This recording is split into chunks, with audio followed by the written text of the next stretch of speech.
In such extreme cold, no one can withstand negative 100-degree water for 3 minutes. Sure enough, Chen Zhanghao and his group on the other side had already been frozen into ice lollies. Just at that moment, Zhou Core received my call. You've done a good job. You've passed the test. After hanging up the call, Zhou Core collapsed on the ground, though she could finally survive. She was no longer the white-robed angel. Under my guidance, Zhou Core had successfully proven her value, and I naturally kept my word, deciding to let her live in my house. A moment later, Zhou Core cautiously arrived at my front door. Although I could see from the surveillance that she didn't carry any dangerous items, I didn't dare to be careless, so I picked up the handgun, pointed it at the door, and said coldly, "The door's not locked. You can come in." Upon hearing this, Zhou Core nervously pushed open the heavy steel door. Seeing her enter, I immediately locked the door, and Zhou Core collapsed directly on the floor. At this moment, a long-lost sense of warmth was filling her body. Zhou Core knew that I was living a decent life, but she didn't expect it to be this good. Apart from ample food, there was even a heating fireplace. Compared to the negative 100-degree weather outside, this was a warm paradise. But just as she was about to lose herself in this comfort, I put the gun directly to her back. "Dr. Zhou, don't rush to enjoy. You don't think you've passed my test that easily, do you? Now you need to do one last thing. That is to prove to me you're not dangerous. Since you've chosen to align with me now, shouldn't we be honest with each other?" Upon hearing this, Zhou Core naturally knew what I meant, so she took off her coat directly, exposing her figure in front of me. Of course, I had no time to admire, seeing that she had no hidden dangerous weapons. I handed her a bath towel. "You've worked hard these days. Go take a hot shower first. You stink." Hearing this, Zhou Core couldn't help but complain internally, as if everyone lives as well as you. Life is even better than before the apocalypse. Soon, the sound of the shower was heard from the bathroom, and I was fiddling with a medical kit that Zhou Core had brought in the living room. I put everything like syringes into the different space. Though we were being honest, it's always better to be cautious. 2 hours later, Zhou Core, dressed in pajamas, emerged from the bathroom, her wet hair hanging down her back. There was a thrilling beauty about her. I then patted the sofa next to me, indicating for her to sit down. Next, I picked up the hairdryer and began to blow dry her hair. "I didn't let you live here because you're pretty, but because you're of some value to me. But you have to understand, this is my home. Allowing you to live here is a great favor. So, it's best not to have any bad intentions. There's surveillance all over this room. Once I find you plotting against me, I'll have no qualms about killing you." Then I pointed to the room next door. "You'll live there from now on, without my permission. You're not allowed to wander around." Hearing this, Zhou Core replied softly. She was very clear about the consequences of being thrown out by me. Then I continued, "Dr. Zhou, you're a smart person. I hope you can do as you say. Of course, I won't treat you unfairly." At this point, I walked behind Zhou Core. "I'm about to reveal my biggest secret to you." Doing this was naturally to ensure Zhou Core's loyalty to me. Then I continued, "Everyone knows that the cause of this snow disaster is the gamma rays from a supernova explosion. But these rays can also cause mutations in humans." With that, I conjured a loaf of bread out of thin air. This is the superpower I gained different space.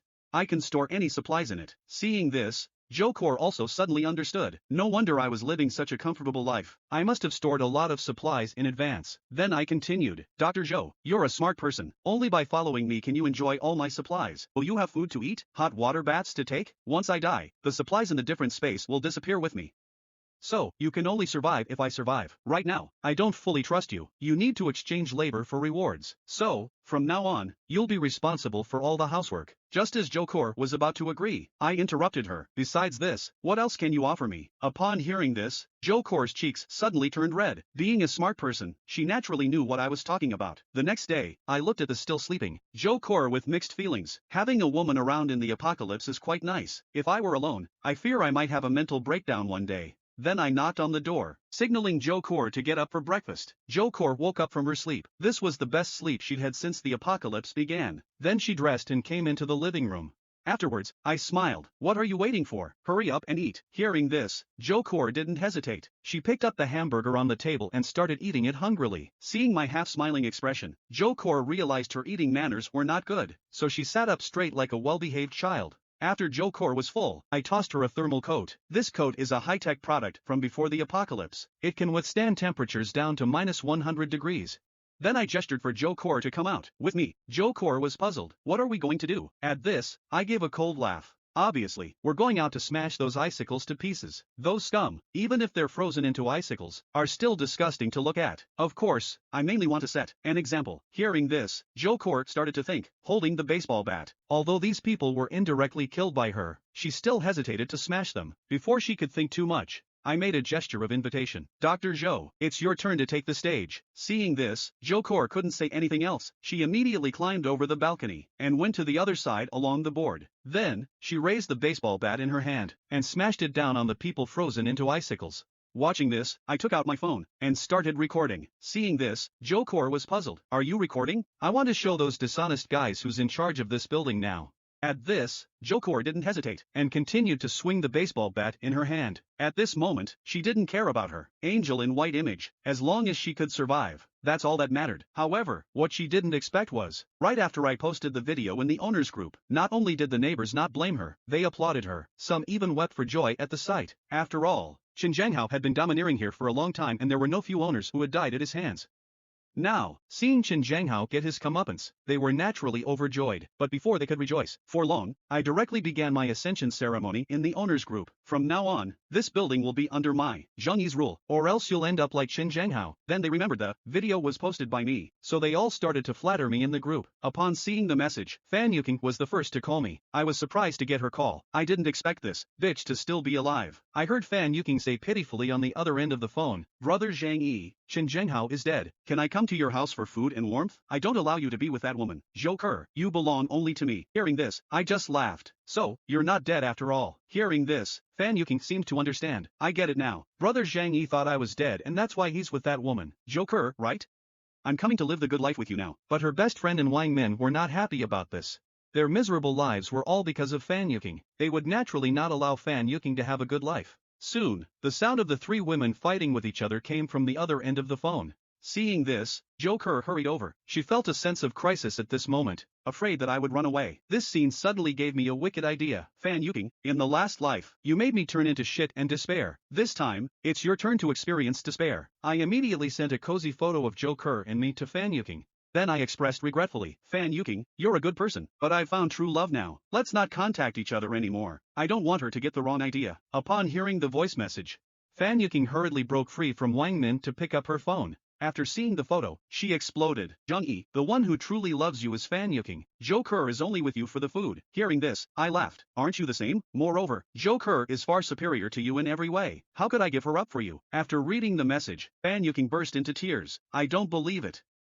You were so devoted to me before. How could you change so suddenly? It must be that bad woman, Zhou, who did something." Her best friends and Wang Min immediately began to mock her. "You self-centered white lotus. This is karma." On the other side, I asked Zhou, "Do you think I'm being cruel by doing this?" Zhou immediately leaned in. "I trust that you have your reasons for doing this." Hearing this, I also lowered my guard considerably. After all, no man can resist such an understanding and sensible woman. In a short while, Zhou made a table full of delicious lunch. I had just picked up an apple and taken a bite when a message came in from the homeowners group chat. I saw the formerly arrogant Auntie Lin starting to make trouble again. In the group, she claimed to have relatives in the upper echelons of the government and threatened that everyone must hand over their food to her. Otherwise, everyone will be dealt with after they snowstorm. Seeing this message, I was taken aback. I remember Auntie Lin was the first to be looted by Qin Zhanghao. That she's still alive is truly a miracle. At that moment, Zhou quietly mentioned she had left some supplies when treating Lin Xiaohu, thinking that the snowstorm would pass quickly. She didn't expect the snow to last for 2.5 months. I was puzzled. Logically, after so much time has passed, even with the supplies Zhou left, Auntie Lin couldn't possibly have survived till now, especially when she also has a 2.5-year-old grandson. Hearing this, Zhou said that Lin Xiaohu died about 10 days ago due to lack of medication.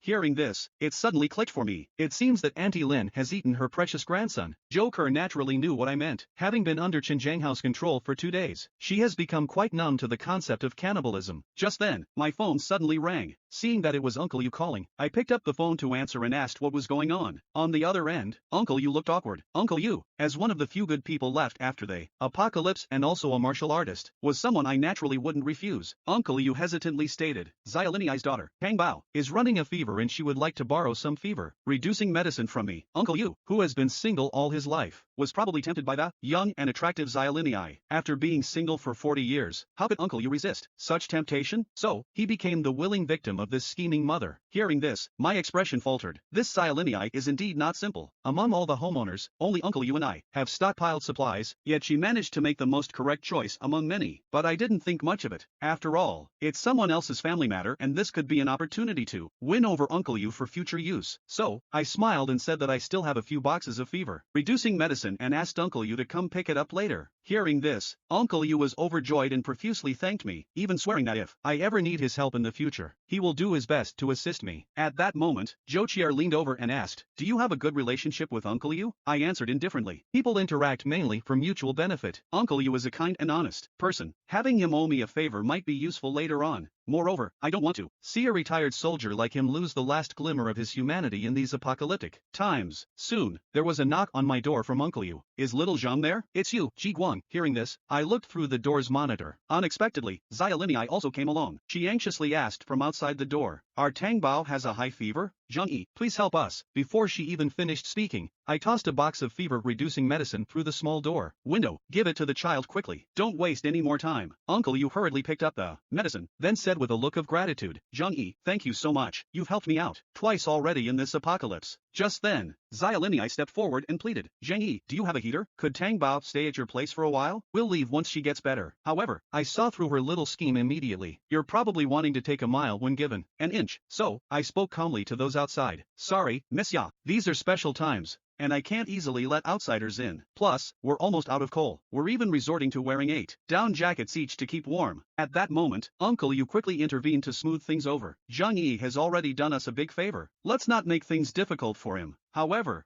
Xylinii began to emotionally manipulate the situation. "Zhang Yi, please consider it for Uncle Yu's sake, and for the sake of the child being so young, let us stay at your place for a short time." Hearing this, my expression instantly darkened. I thought to myself, what a master manipulator this Xylinii is. She survived for quite some time in the previous apocalyptic world by exploiting people's sympathies, but this trick will only work on honest people like Uncle You.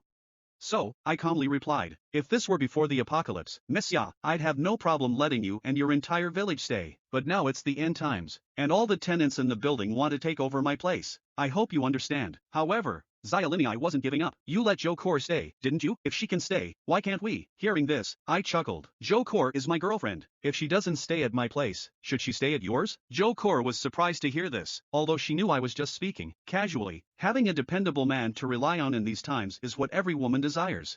At that point, Uncle You also chimed in. "Yeah, little Zhang has already helped us a lot. Let's not make things more difficult for him." But Xylinii looked dejected. "I'm doing all of this for the sake of the child. What will happen to me if something happens to her?" Seeing the situation, Uncle You felt helpless. He could only leave with her while continually apologizing to me. After they left, I sighed. With this woman meddling, I fear it might strain my relationship with Uncle You. In my eyes, Uncle You is the ideal worker. Not only is he upright, but he's also quite skilled. Now with Xylinii whispering in his ear, my plans might be delayed. On the other side, as soon as Uncle You got home, he began questioning Xylinii. "Medicine is scarce right now. It's good enough that he gave us some. Why are you so greedy?" Xylinii, holding the child, looked distressed. "I'm doing this for our child and our future. I don't plan to freeload off him forever." Hearing this, Uncle You sighed. "I understand what you mean, but we should be grateful. If it weren't for little Zhang warning me about the snow disaster, I wouldn't be alive today." Upon hearing this, Xylinii began to ponder. If Zhang Yi knew about the snow disaster in advance, he must have hoarded a lot of supplies. She leaned on Uncle Yu's shoulder inside. "I understand the principle, but while you see him as a benefactor, he sees you as a potential threat. Didn't you see? He even threw the medicine out to us, afraid that we would enter and take over his home. If he's genuinely a good person, how could he ruthlessly kill dozens of neighbors? In my view, he's just offering minor favors to use you as his henchman later." Before Xylinii could finish, Uncle You loudly interrupted her. "Enough. Yu Jiguang can still distinguish between right and wrong.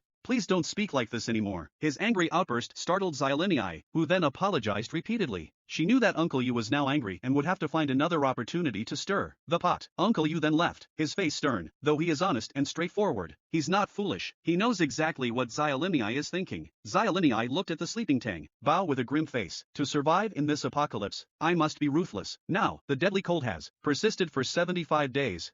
And the accumulated snow in the residential area has piled up to the height of an 8-story building. Leaving the area is nearly impossible, and the remaining tenants can only start looking for food nearby. At this moment, a group of unwelcome guests arrived in the snowy area. They are digging in the snow, and eventually unearth the tunnel leading to my apartment complex, a few of them holding shovels and hammers. crawled out from the tunnel. Without any hesitation, they headed straight for my apartment on the 24th floor. Just then, a tenant who was going out to dig for snow to eat ran into them. Seeing their malicious gaze, the tenant immediately dropped his bucket and started running. But 2 legs can't outrun a dozen. He was quickly knocked down by their shovels. Anything alive that they encounter will become their food. But they have something more important to do right now, to take over my home. This is because they recently found out that I have hoarded a large amount of food. In this end time when food and warmth are scarce, this information is undoubtedly a ticking time bomb. Once they take me down, they can live longer. Soon, this group confidently arrived at my front door. A young man skilled in demolitions stepped forward with a bundle of C4 explosives.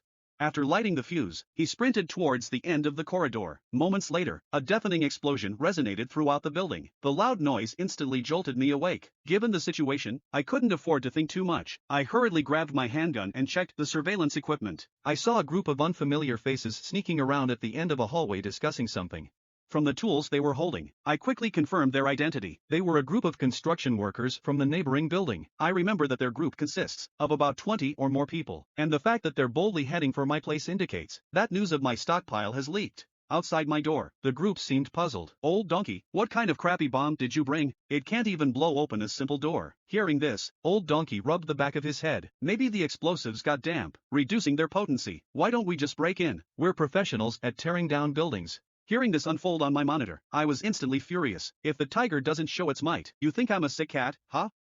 I immediately took out the white phosphorus I had previously hoarded from another dimension. Quickly, I made some simple white phosphorus grenades, and along with some incendiary grenades, threw them out of the small window by the door. When white phosphorus grenades explode, they instantly generate temperatures of up to 1000 degrees Celsius, melting objects nearby. Soon, 2 people at the door who couldn't dodge in time were instantly melted by the high heat. The fire rapidly spread throughout the corridor. Old donkey, who was on fire, was about to shout to his companions, but the next second, a bullet went straight through his head. I then picked up my handgun and fired several shots at the people outside. This scene left the team leader, second uncle, stunned on the spot. They had thought they could easily take over my home, but they didn't expect my house to be not only extremely secure, but also equipped with such lethal weapons. Soon, the last worker approaching my front door was shot dead by me. Looking at the several burning bodies on the ground, second uncle didn't dare hesitate any longer and hurriedly led the remaining people to escape back to the neighboring community, fearing that they too would be reduced to ashes if they were a second too slow. I, however, stared at the handgun that had run out of bullets and fell into deep thought. In this apocalyptic world, there will undoubtedly be interest groups stronger than these workers. To deal with these tough characters, I need to acquire even more powerful weapons. Moreover, these guys clearly came prepared. I must find an opportunity to completely eliminate them. I then returned to the room to comfort the already terrified Joker. Don't be afraid, I've driven those people away. Hearing this, Joker looked at me with tearful eyes. Although she knew we were now in an apocalyptic world, this was her first time encountering a firefight. If those people had broken in, she could imagine the terrible fate awaiting her. But upon hearing that I'd driven those people away, Joker felt considerably relieved. As of now, I am her only support. She then asked me what had just happened. I briefly explained the situation. Upon hearing it, Joker looked stunned. These people are much more dangerous than Xin Zhanghao. Xin Zhanghao was merely flaunting with a handgun, while these workers do physical work every day, making them naturally stronger than ordinary people, and they even know demolitions. We have to resolve this lingering problem as soon as possible. Otherwise, we won't even be able to sleep peacefully in the future. Upon finishing my thought, I took a look at my phone. It's time to find some expendable people to do some work for me. At the same time, the homeowners group chat was blowing up.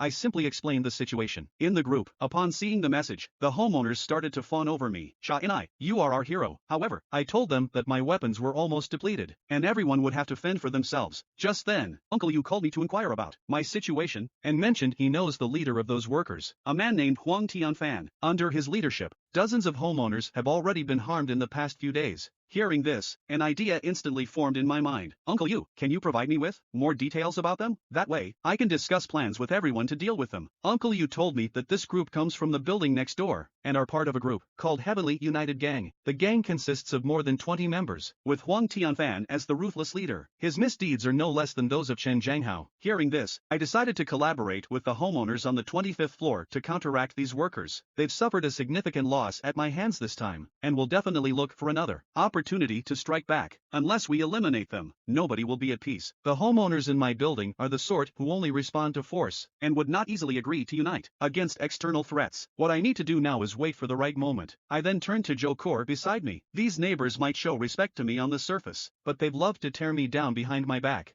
So, I'll leave it to you and Uncle Yu to gather information. The sooner we understand the distribution of forces in the area, the better for our next steps. 2.5 days quickly passed. Zhou Kor, dressed in work attire, listed the latest collected intelligence on a blackboard. The most significant threat right now is the Heavenly United Gang made up of workers. Since they are physically laboring workers, they are naturally stronger than ordinary people. However, the good news is that they don't have access to firearms or other highly lethal weapons. The next is the Wolf Gang from Building 21, led by two thugs, Wang Chang and Xiaolu. Their members are mostly young people in their 20s. Hearing this, I pondered. It seems that the main threats come from these two groups. Homeowners in the other buildings have already diminished their numbers through infighting, so they should not pose a threat to me. I then instructed Zhou Kor to continue gathering information, emphasizing the importance of confirming whether they possess firearms or other weapons. On the other side, Huang Tianfang led the Heavenly United Gang back again. However, this time they didn't choose to directly attack my home, but decided to deal with the surrounding neighbors first. They said that if I don't come out, they'll eliminate all the other homeowners in Building 25. As expected, his words quickly ignited a strong reaction from all the homeowners in the building. Zhang Yi, you're the one who caused all this trouble. Why should we have to bear it? If you have any conscience left, you'd step up now. Seeing the message, I couldn't help but laugh. These people never change, do they? I replied with a smile. You guys can't resist them, so why should I go out and get myself killed? You think you're the only ones with thick skin? What does this have to do with me? This instantly infuriated a few of my neighbors. Zhang Yi, did a dog eat your conscience? Your house is safe as a turtle shell. Have you thought about us? Seeing this, I was immediately enraged. These idiots really don't know the meaning of the word death. What do your lives have to do with me? When you all ganged up on me, where was your talk of conscience then? You don't really think I won't take action against you, do you? Upon reading my message, several neighbors were left speechless because they knew I would really do it. They initially thought they would survive after Qin Zhanghao's death, but now a more ruthless Heavenly United Gang has arrived. If things continue this way, they'll be fertilizer long before the snowstorm ends. Looking at my neighbors who were on the verge of despair, I dialed Uncle Yu with a smile. Uncle Yu, it's your turn to perform. After a long silence, Uncle Yu suddenly spoke in the group chat. Don't be afraid, everyone. The Heavenly United Gang is at most 20 plus people. As long as we work together, we can fend them off. Seeing the message, the homeowners suddenly saw a glimmer of hope. Uncle Yu is right. We'll all support you wholeheartedly. However, Uncle Yu then revealed that he hasn't eaten for several days. He said that if we want to win this fight, it would have to rely on Zhang Yi. Not only can my house afford 3 meals a day, but we also have weapons, making me the most suitable leader for the group. Seeing the message, I couldn't help but smile. I didn't expect Uncle Yu, this seemingly honest man, to be quite skilled at manipulating people. Soon Uncle Yu sent me a private message, asking what we should do next. Seeing that the timing was about right, I told Uncle Yu to keep supporting me in the chat. I must seize this opportunity to make everyone listen to me. Only then can our building be safe in the future. Then, I coldly stated in the homeowners group chat, I'm willing to talk more with you all only because of Uncle Yu. I can help, but under one condition. You all have to listen to me. No sneaky moves behind my back. Hearing this, many homeowners quickly responded. As long as you're not sending us to our deaths, we'll do whatever you say, Zhang Yi. Of course, I didn't believe these people would be so cooperative. I immediately replied, I won't send you to your deaths, but I will need you to take up arms against the Heavenly United Gang. Can you do that? The chat went silent. What's the difference between this and sending us to die? Seeing that no one was responding, I laughed. So you all want me to go out there and risk my life alone, is it? Zhou Kor, who was standing beside me, was also speechless at these cowardly neighbors. I continued in the group chat. If that's the case, there's no need for further discussion. You can wait for the Heavenly United Gang to take you out one by one. My front door is made of steel, so I'm not worried. Seeing this, Uncle Yu hurriedly supported me in the group chat. If we continue like this, we're all doomed. Instead of waiting to be slaughtered, why not fight together for a chance at survival? Hearing this, the homeowners realized the severity of the situation. Uncle Yu was right. We might as well give it our all. Seeing that all the homeowners had no objections, I immediately stated, from now on, everyone must follow my instructions. If I find out anyone is trying to sit back and reap the benefits while doing nothing, don't blame me, Zhang Yi, for being ruthless. Hearing this, everyone in the group chat started tagging the other homeowners who were playing dead. We're at a life and death crossroads now, so pretending to be dead any longer would make it real. I also know the principle of ruling with a balance of kindness and sternness. So, I continued in the chat. Since you all have chosen to follow me, I won't let you down. As long as you listen to my orders, I will go out and find supplies for you. To hold the building, they need at least basic combat capabilities. And luckily, I have already prepared some snowmobiles. In this snowy apocalypse, I am the only one who can move freely throughout the city. However, the homeowners looked confused after reading the message. Won't you freeze to death looking for supplies in this extreme cold? I assured them, I know what I'm doing. As a leader, I must do something for everyone. I've been a warehouse manager for 2 years, and know that I know the locations of nearby malls and supermarkets. My own supplies are also running out, and we need to find more if we want to survive. Hearing this, many homeowners were moved to tears, saying that they had chosen the right leader. But only I know the true nature of these people. In the apocalypse, human nature is the most unpredictable. The neighbors started to treat me like a god, saying that they would follow my orders without question. However, I didn't care about their flattery if it weren't for fighting against the Heavenly United Gang. I wouldn't care whether they live or die. I can't forget the pain of being torn apart in my previous life. Shokare looked worried. The snowstorm has lasted so long, and the outside world is almost paralyzed. No one knows what dangers lurk outside. I put on my level 3 armor and smiled at Shokare. I've been wanting to go out and see for a while. Now is a good opportunity. Don't worry, there are enough supplies at home to sustain you. Shokare, knowing I still don't fully trust her, volunteered to go with me. I pinched her fair cheek and said, "Woman, you should stay at home and wait for your man to return." With that, I turned around and left, assuring Shokare that I trust her completely now. Shokare was touched, but within 2 seconds, I secretly moved all the remaining food and coal at home into an alternate space. Then, I went down the stairs and arrived on the 4th floor. By now, the snow had piled up as high as the 3rd and 4th floors. I only needed to open the window to step directly outside, but as soon as I landed, the snow engulfed up to my knees. Luckily, before the apocalypse, I had stashed some snowmobiles in an alternate space.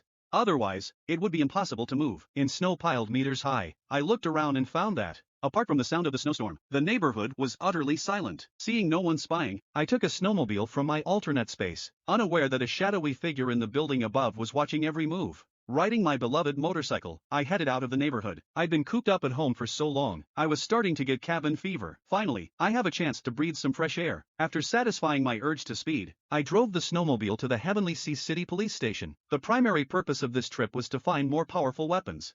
The root of all fear in this post-apocalyptic world is insufficient firepower. The station was pitch black, seemingly abandoned long ago. However, a few steps in, I discovered some frozen cops huddled in a corner. Seeing their thin clothes made me uneasy. They must have been on the night shift when the extreme cold hit, without even proper clothing. After paying my respects to these officers who once protected the city, I covered them with a white cloth. Just then, I noticed a bunch of metal behind the cloth. It was a set of keys to all the rooms in the building. My face lit up at the sight. With these keys, I can easily access the armory. After paying my respects to these heroes one last time, I began to search for the armory. Soon, a room labeled armory appeared before me. Upon opening the door, all sorts of weapons came into view. I even found a powerful sniper rifle. After some time spent defending my safe house, my shooting skills have reached the point of unerring accuracy. With these weapons, I have nothing to fear, even if several more Heavenly United gangs show up. I stretched out my hand, sucked all the weapons in the armory into my alternate space. Next, it's time to find supplies for those cannon fodder neighbors. Although my safe house can withstand various forms of artillery, it won't hold if someone blows up the building's load-bearing walls. The best approach is to use these expendable neighbors as my vanguard. The snow disaster has been ongoing for 2 months now, and the shopping centers near the residential area have surely been picked clean. So I went to a large suburban mall, now buried under snow. Based on memory, I cleared away the snow on the ground with my hand, then broke the skylight and slid down a rope. Seeing all the luxury goods in the mall, I couldn't help but feel sentimental. Before the apocalypse, it would take 2 months of salary without eating or drinking to afford just one item. Now, these luxury goods have become worthless debris after storing some useful supplies. In my alternate space, I went to the supermarket on the underground floor. Due to the extreme cold, the fruits inside have all frozen and spoiled. Some meat, though not rotten, had also frozen into zombie-like consistency. I picked out some still edible food and stuffed it into my bags. I wouldn't even want these items if they were given to me for free, but they'll suffice for dealing with the neighbors. Soon, I returned to the neighborhood with 2 large bags of supplies, and this scene was seen by a few members of the Heavenly United Gang in the building next door.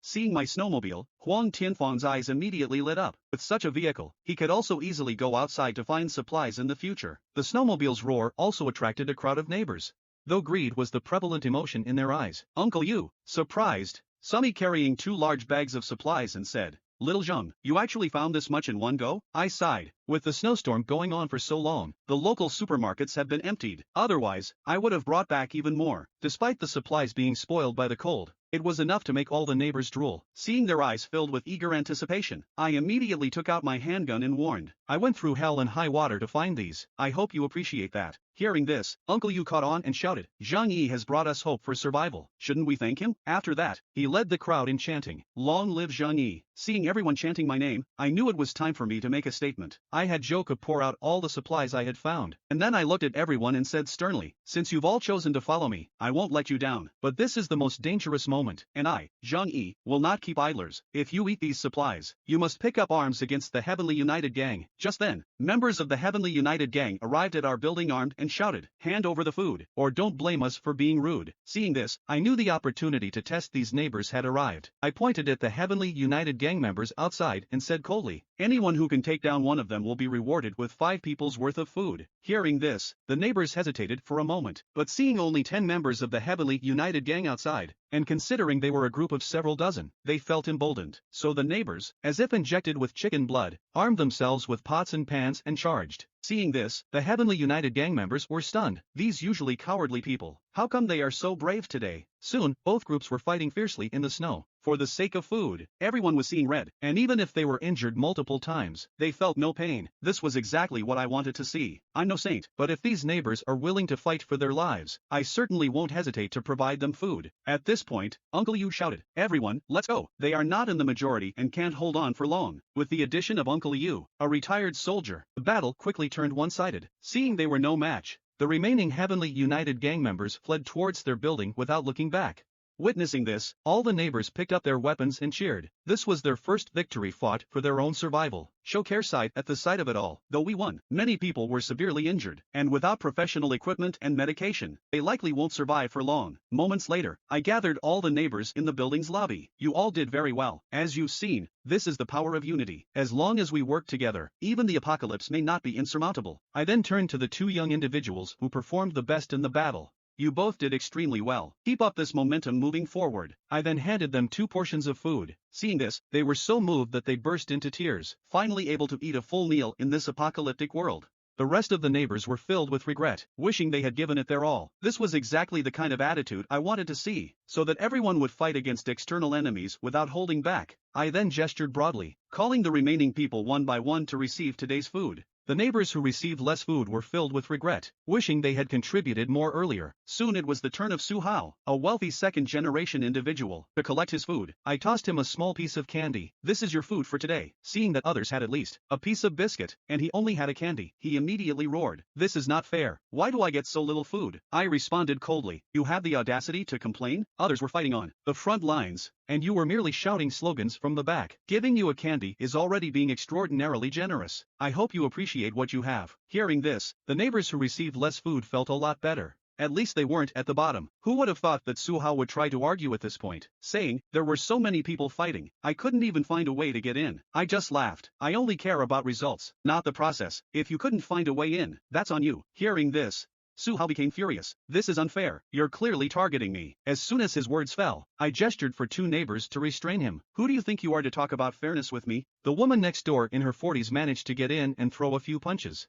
And here you are, a man in your 30s, telling me you couldn't find a way in. After saying this, I pointed a gun directly at Su Hao, asking everyone, what should we do with someone so undisciplined and disobedient? Hearing this, the 2 neighbors holding Su Hao gave him a solid beating. I then turned to all the neighbors and yelled, if anyone thinks I'm being overbearing, feel free to go find your own food. I, Zhang Yi, will not bother you. Seeing no objections, I clapped my hands. Very good. I hope everyone will follow the arrangements from now on. But Su Hao, accustomed to being arrogant and domineering, was still not convinced. Zhang Yi, don't push people too far. His words had barely left his mouth when I stepped on his right hand.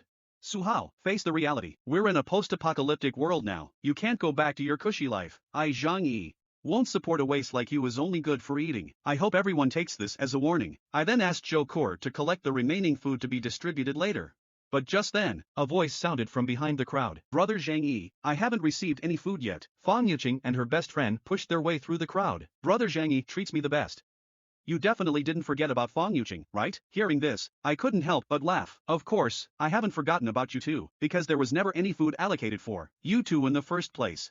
Upon hearing this, Fang Yuqing burst into tears. Brother Zhang Yi, aren't you most fond of me? But I pushed her away with one hand. I was just speaking casually. You didn't take it seriously, did you? Besides, I already have a girlfriend now. You don't think you're better than my Zhou Kor, do you?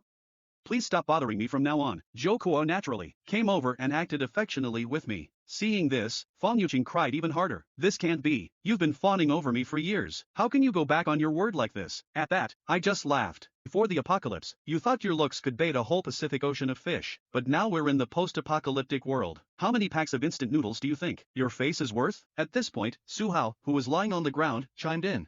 This stinking woman wanted to reel me in before the apocalypse. Good thing I'm a smart, rich second generation. Hearing this, the surrounding neighbors started gossiping. Who would have thought this seemingly innocent White Lotus was actually a siren of the Pacific? Seeing the situation, Fang Yuqing tried to silence everyone, but no one paid any attention to her. Left with no choice, she yelled and ran away. I then rewarded the sensible Su Hao with another candy. After that, I began to arrange the building's defense, excluding the children who had no fighting capacity. We still had 47 people in building 25. So I decided that aside from me, Zhou and the couple Uncle Yu, the others would be divided into 6 small groups, each with 7 to 8 people, on 25-hour shifts to guard against attacks from other buildings. If anything happens, everyone will hit the stair railing or other metal objects to alert everyone. The same incentives for killing enemies still apply. Whoever kills an outsider gets enough food for 5 people. Of course, those who want to slack off during their shifts will only get leftover food. After saying this, I pat an Uncle Yu on the shoulder. As a military veteran, you're the most suitable person to arrange all of this.